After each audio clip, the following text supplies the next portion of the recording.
Hey guys, my name is Michael Sipos and I'm the UF Extension Florida Sea Grant Agent in Collier County. And today we're going to fillet one of the most beautiful fish there is in the Gulf, the red snapper. So this fish is important recreationally, commercially, in the for-hire sector. It's delicious and it is disputed over pretty frequently. So watch the video, read the description to learn more about this fish. I include a lot of facts in the descriptions that I don't talk about in the video. And please do the evaluation survey if you watch this video. Let us know how we did, what we can change, what you'd like to see. It helps me do my job and justifies the time I put into creating these videos, going out there, harvesting different fish, and researching them. So I'm going to go ahead and move the camera closer so you can get a good look at my hands, and we will get started. Thanks so much. Okay guys, so let's get started. So to give you an idea of scale of our beautiful red snapper, this fish was about 22.5 inches maximum total length, so that's a pinched tail measurement, and that's used to measure these fish for regulations, and it weighs about 6.1 pounds. And this is a northern red snapper. Sometimes you'll hear them called the American red snapper or the ARS. And the Florida record for this fish is 46 pounds, 8 ounces out of Destin, Florida, and that was caught in 1985. The world record for this fish is 50 pounds, 4 ounces. So that fish must have been awesome and huge and pretty. And the biggest one I ever caught was about 27 pounds, and that was a huge fish for me, so I can just imagine what that looked like. So I'll give you some tips on identifying this over other snappers. I know some people who are avid fishermen will be like, oh, I could easily tell a red snapper apart. That might be true, but there are a lot of snapper out there that are red, and sometimes I'll post a picture of some fish on my media, and people will say, nice red snapper, but that might be a mangrove that looks a little bit reddish. So in the snappers and around Florida, there's the queen snapper, which is bright red, the silk snapper, that's bright red, the blackfin snapper, that's red, the vermilion snapper, that's red, and a wenchman snapper, that's red. And then there's also snapper that could be slightly red. So the mangrove snapper, I've seen them slightly red, especially on ice. Cubera snapper, slightly red. Mutton snapper, very similar sort of shape as this fish. They could be slightly red. The dog snapper, the mahogany snapper, those could be slightly red. And then there's the fish that aren't snappers that are red, like the Creole fish, the soldier fish, the hogfish that sometimes people call hog snapper, which are actually wrasse and the part of in the family the family Labridae, and snappers are in the family Luganidae. And then there's even a fish called the glass-eyed snapper. That's not actually a snapper. Sometimes you hear them called the big-eyed toro, but those are also red. So tips on identifying this fish over different kind of snappers. The red snapper will have this pointed anal fin right over here, and like the mangrove, the cubera, the dog, the mahogany, they won't have that, but the mutton snapper actually has this pointed anal fin, but they'll have different coloration, and the mutton snapper will actually have some like blue around the face and a dot in the back. But juvenile red snappers will also have a dot on the back over here. They lose it about 14-16 inches in length, but it'll look like a dot right here, and even the mahogany snapper will have a dot right there, so don't rely on the dot alone. Then this snapper has a flat tail, right? While the queen snapper and the vermilion snapper, they'll have a very forked tail. So look for that. Look for body shape. This snapper is very wide, while some other snappers might be elongated. Like the queen snapper. And then look at eye color. These have like a reddish eye, but then there's the blackfin snapper that look very similar to this. They have a little black mark right here by their pectoral fin. They have a little bit more yellowish eye, and also the silk snapper also have like a more yellow eye out there. Know where you're fishing. So if you're fishing underneath the mangroves in southwest Florida, you're probably not going to catch this fish. That would be very, very, very, very rare. But if you're fishing in 100 foot in Southwest Florida, you might catch red snapper. But in the Panhandle, you could be fishing off of a pier inside a bay, and they've even caught red snapper there. So, know the fish in your area and your chances of catching, a different kind of species. Familiarize yourself with the local species. Then look, you could look at the teeth. These things have these villiform teeth that are small and tight together, and then they have these small little canines. But then if you're looking at like a mangrove or a cubera or something like that, they're gonna have these giant chompers, these giant canines, right? So small, close together, pointy teeth. That could be a red snapper. I'm sure there's plenty of other snappers that have that, but it wouldn't be a mangrove or a cubera. And then really just sort of, I guess, look at the color. I mean, I hate to say that, but these will have like a slight counter shading. They're pretty much just red with that exception of a dot when they're smaller. Other snappers might have more of like a pattern on the face, so, look at that. But let's go ahead and get started and start filleting this fish.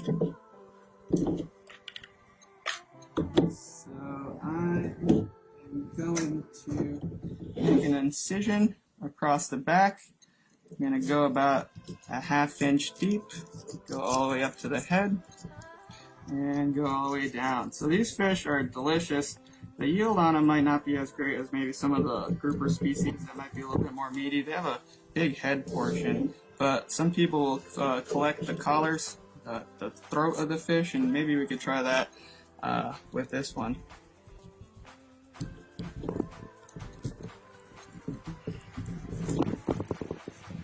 Incision here, cutting down.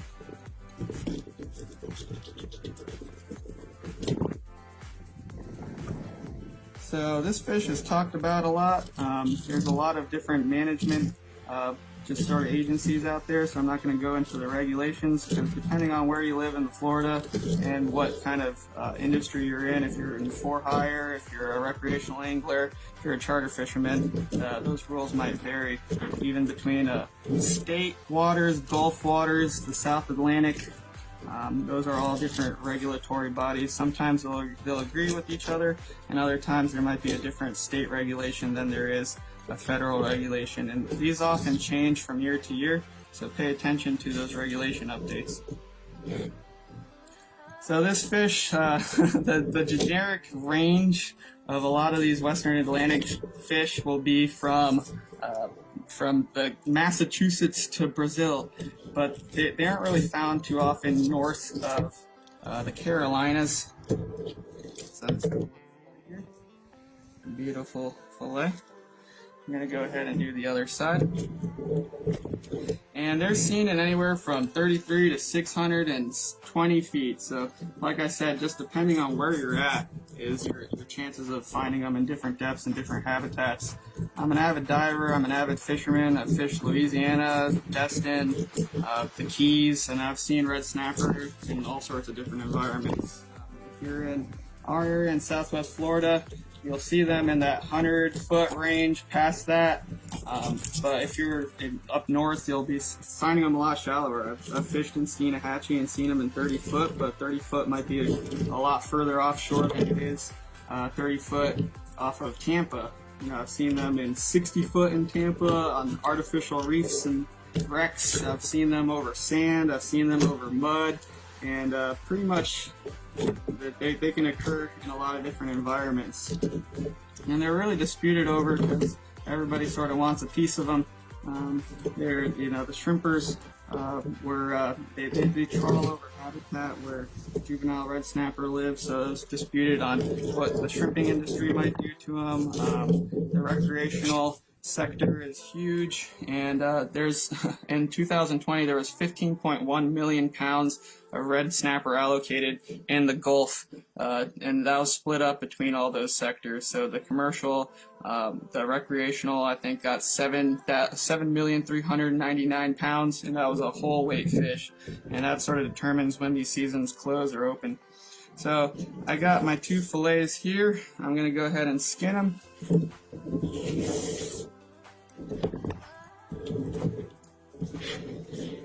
I'm going to put them to the edge of the table, get my knife, hover over the skin. I don't like getting super flush to them because you might get that red on the fillet. So I like to hover maybe a millimeter or two above that skin and do a sawing, pulling motion with my hands.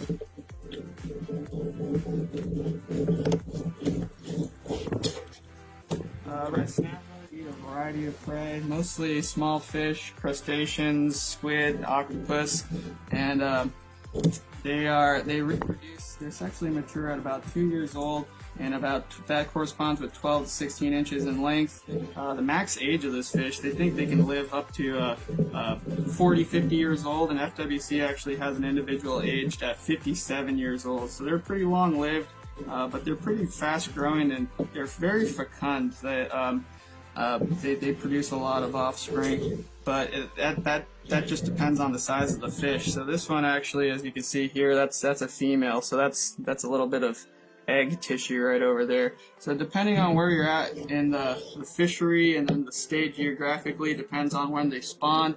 In Southwest Florida, they spawn more so in August through September, and then in the northwest population, more of that June through August. So they're a summertime spawning fish. They lay, they have pelagic eggs that float in the water column, and they're externally fertilized.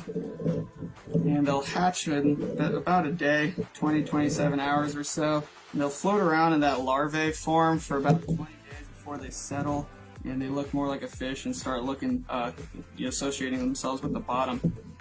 And a female red snapper can produce up to 9 million eggs. However, the reproduction isn't necessarily corresponding. It corresponds with the size. So larger fish will not produce. 2 times larger fish won't produce 2 times the amount of eggs. It's exponentially larger. So one 24-inch female which is about 8 years old, can produce the same amount of fish as 212 17-inch females, which are about 5 years old. I've taken a lot of otoliths out of them, which are the aging structures, and I've heard a lot of teachers and educators out there wondering how to take those out. So I'll go ahead and try to attempt my hand at taking out otoliths of this red snapper. So those are the inner ear bones of the fish, which are used to age the fish, and they have these sections on them called increments or annuli in some species that are laid like rings on a tree. And these fish are notorious for having very large otoliths, which doesn't necessarily correspond with size of fish. Like a 100-pound amberjack might have an otolith like this big, while these red snapper might have an otolith a little bit bigger than my thumbnail, so they're easier to find for new beginners. So let me go ahead and try that out. I got this serrated knife. I'm going to cut sort of where this first notch of that gill plate is. Cut down, stop at like the eye level. This serrated knife. Okay, gotta keep on going down more. Keep on going down more. Okay, I heard some cracking. And there they are. So you can't really see them if you don't know what you're looking for, but they're pretty, and they're this is a fisheries biologist's dream right here, is looking at these giant otoliths. So I'm gonna take them out. Boom. Look how big that is. That is a beautiful otolith. And now I'm gonna take out, I can feel it. If you're having trouble finding these otoliths, if you start sort of scraping around with like different kind of utensils, I can see it really easily, but you can hear that sort of sound change. And that's another otolith. So if you want to make some beautiful fisheries biology kind of earrings, if you want to show your students the structures used to age fish, if you're interested in them yourself and try your hand at it, you could take these otoliths out, and this is a very good species to try that out with.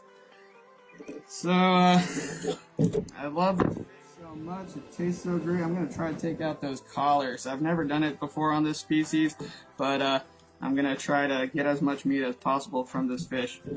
And like I said before, you can tell it's a female right there. Those are the gonads, and you can see some of the eggs there.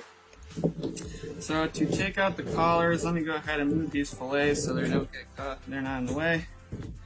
I've done it before on different grouper species. You can see my videos over there if you want. But there is this little structure right over here. You want to get your knife and you go underneath and then on the other side of here, and then you pop it off and sort of cut, and it sort of stops right over here before you get into like the body cavity that has a lot of those guts and intestines there. So let's go ahead and try that. And may or may not be successful. So cutting up, cutting down.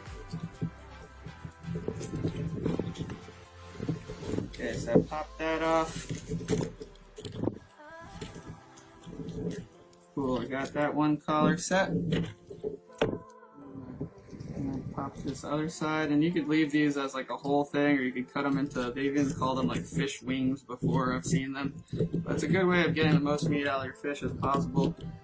You want to be able to protect the resource and use all that.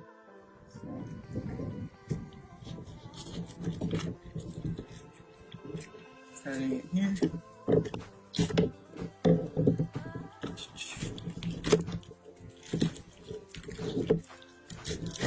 Okay, so this is the red snapper collar. So there's a lot of great meat right in these areas. It tastes just like red snapper because it is red snapper, but the consistency is a little bit different because the muscle flakes are a little bit different, but it's a unique way of cooking this up, and hope you want to try that out to get the most out of your fish. And read the description to learn more about this. This fish has plenty to learn about. And thanks for watching. Please take the survey out there to let us know how we did. And hope you learned something. Comment, ask me questions, everything. Thanks so much, guys.